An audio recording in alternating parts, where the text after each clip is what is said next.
From Studio 1A in Tampa, Florida, comes a talk show that really feels your pain and tells you like it is.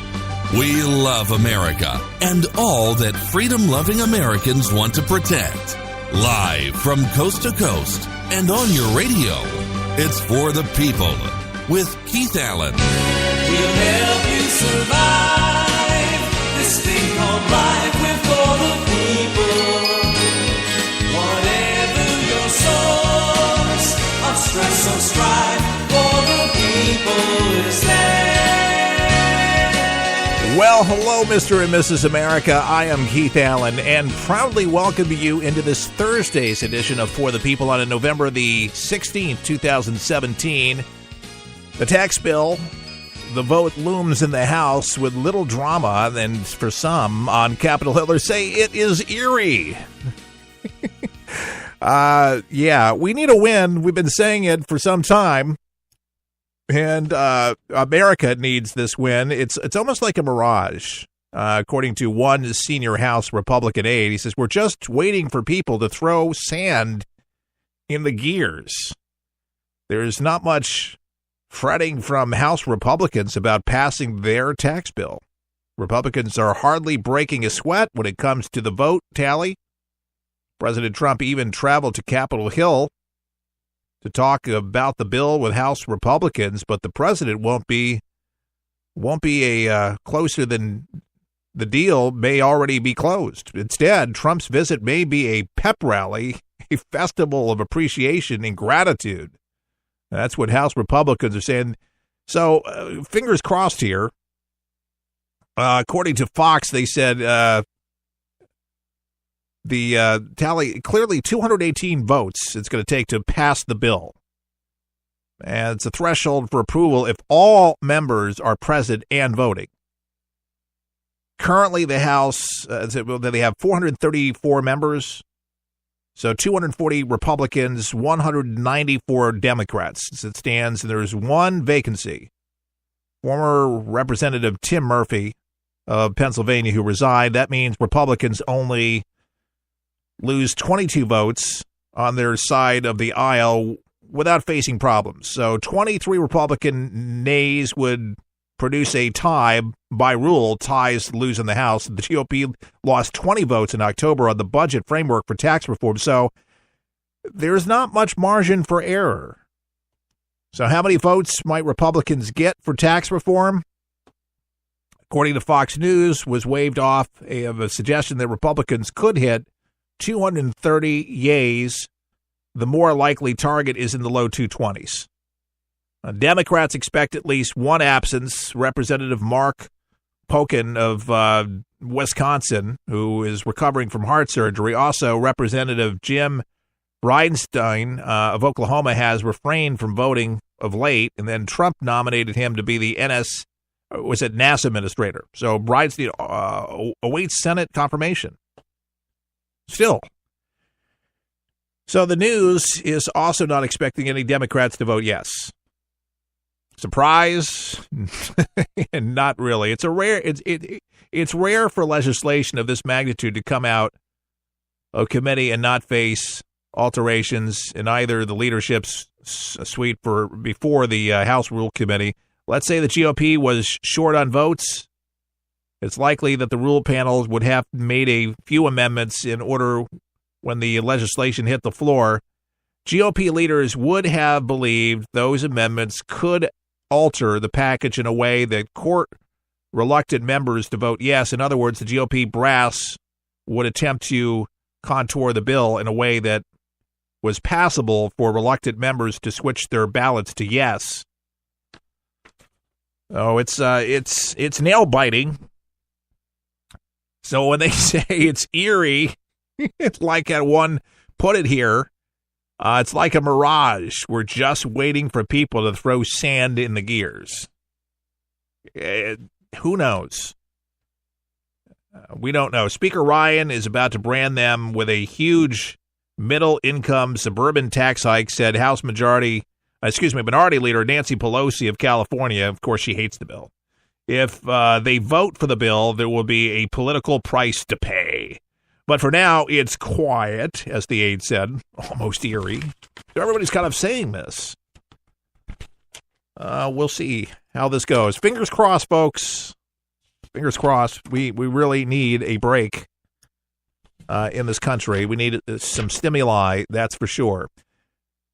Cards Against Humanity. Have you heard of this group? They are not liking Trump's border wall. They don't want Trump to build the wall. So they have purchased a piece of vacant land along the Mexican border. Now, this is their attempt to delay the building of the border wall and make it more expensive.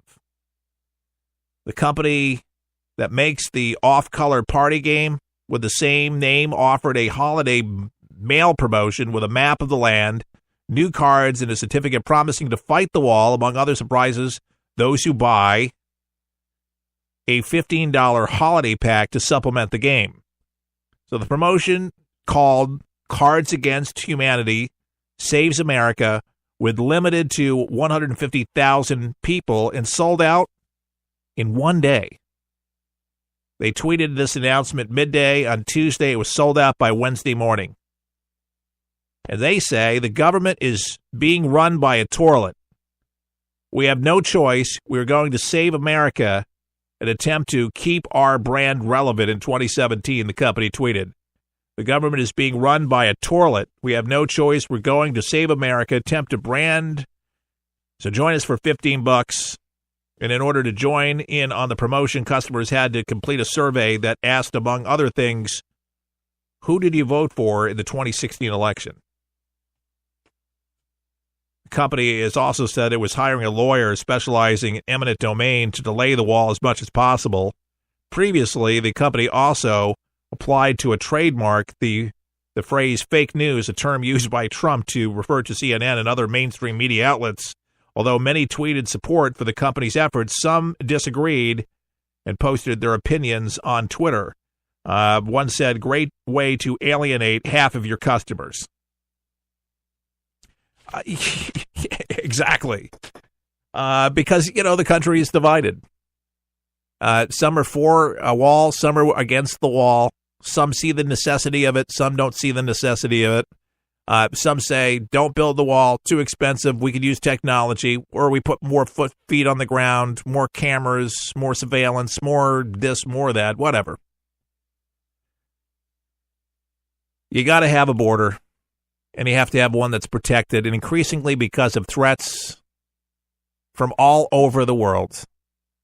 And if it's easy for a Mexican to get over, it'd be easy for ISIS or any other terrorist organization to get over. The bottom line is we have to have more safety protocols put into place so it's just not that easy to get in. It's not just that easy to get into any other country, and it shouldn't be. There should be a right way to get in and a right way to get out. And unfortunately, people forget that there was that right way of passage through Ellis Island, where I can date my ancestors back from that have come over from England and other parts of the world. I'm very proud of that taking place, and I can point to that. I'm proud of that. I am not proud of those that are illegal in our country and want to remain that way. That is not American. However, I am most proud of those that have wanted to be American, have got into the country, have worked hard, paid their taxes, and love this country like no other. That is the American dream. We're a nation of immigrants. My problem is for those that don't assimilate, don't want anything to do with being legal, and encourage other people to do the same thing. And lawmakers, supposedly to uphold the law, and for those that work for government, have government positions, are allowing sanctuary cities. My mother was just telling me the other day, they want to make New Jersey a sanctuary state after Chris Christie's departure. That's all we need. There's enough loons already in New Jersey. Thank you very much. We don't need protection for those that are breaking the law and hiding in these so-called sanctuary cities, or which for some sanctuary states, California. Thank you. It's a good reason why I didn't move there. Man, it's got to be tough to be a conservative in California these days. It's really got to be tough. I wonder how it goes in California. Seriously, when you go out, I don't think you can really say too much anywhere if you voted for Donald Trump. And I wonder how many bumper stickers with Donald Trump is in that state without you getting your car bombed or blown up. Yeah, exactly. Or keyed, bare minimal, outside the Home Depot. People are that hateful. You didn't see that during Obama. People respected it. They're like, fine. I definitely was given much more the benefit of the doubt than Donald Trump. You got to admit that. My first hour, if you caught that, believe me, if you miss an hour, you've missed a lot. But Bill O'Reilly weighing in on the Judge Moore deal. And I will read what he has to say. And let me preface it before I go on any further. I have been a big Bill O'Reilly fan for many years. Many years. I used to watch him when he was doing Inside Edition. I enjoyed his delivery. I liked his style. I enjoyed the rollout on Westwood One when he did his radio show. What was the intro? Disco Inferno. I loved it. Liked his conservative commentary. Enjoyed his contribution to history. Loved his books. Still like his books. I think he's been a very effectual communicator. However, Bill O'Reilly has been ensnared with sexual allegations, and they have been numerous. Numerous, which has plagued his career, clearly cost him his anchor position at the O'Reilly factor at Fox News Channel.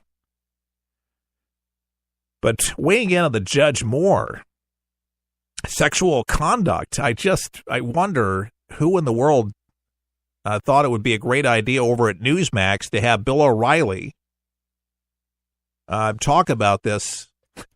And this is an interesting way of Bill O'Reilly talking about it. Yesterday, talking about the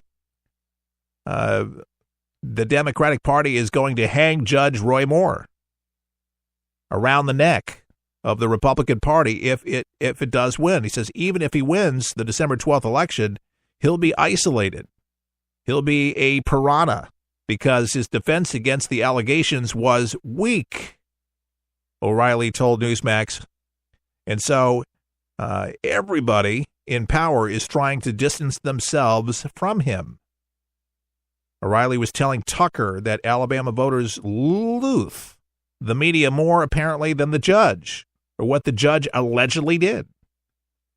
It's a conservative state, red state, and many Alabamans say we're not going to let the Washington Post or the national media intrude. Now, whether that's a good strategy or not, it's hard to see how Judge Moore becomes an effective senator. Regardless, voters have a tough choice, he said. Moore faces Democrat Doug Jones, a former U.S. attorney. You're either going to swallow hard and vote for Judge Moore because you don't want a Democrat and you don't want to validate the media, or you're going to vote or the Democrat candidate who is, and I understand, a pretty solid guy, but that's up to the individual folks, O'Reilly said. I don't think we should be disparaging any voters. It's a pretty neutral, middle ground thing, and I think it's pretty accurate, to say what he said. I just question him weighing in, given the mere fact that his career himself, but I give it to Bill O'Reilly. It's pretty gutsy. I guess you got to get yourself back out there somehow, and Newsmax is pretty respected.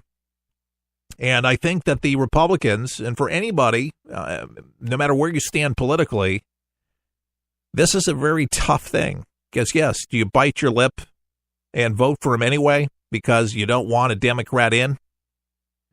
Now, O'Reilly just said that he thought that Jones, pretty stand-up guy, former U.S. attorney, from what he's heard and everything that he's known about him. But I would just say this, because people ask me, what do you think?